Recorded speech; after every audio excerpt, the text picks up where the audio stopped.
how they set the bar so high after that win in Saudi Arabia, but they just haven't kicked on from it. Yeah, and the surprising thing is that that was supposed to be sort of the jumping point. That was supposed to be the moment in which, okay, now they've turned the corner because now they know that they can beat Real Madrid in a big game. And so therefore, you would think, logically speaking, at least on paper, that this was then the moment to where you were going to see the very best from Barcelona. I will say this about Barcelona, if you want to be sort of glass half full, is that defensively they're keeping zeros. But if you actually watch the games, it's not that they're keeping zeros because defensively they've been so good. It's that they managed to make the big save with Ter Stegen or the big tackle here and there.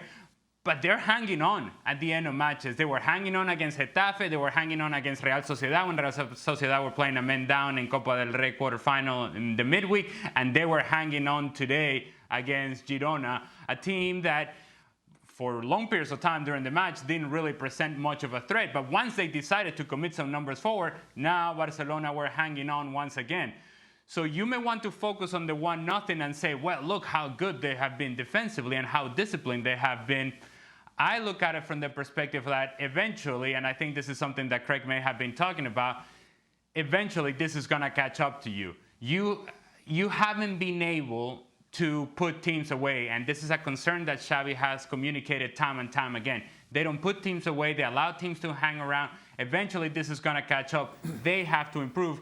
But having said all that, they're winning games. And in winning games, it's easier to resolve issues when everybody's feeling good about the current situation of the club. Thanks so much for watching ESPN on YouTube. And for more sports highlights and analysis, be sure to download the ESPN app. And for premium content and live streaming, subscribe to ESPN Plus.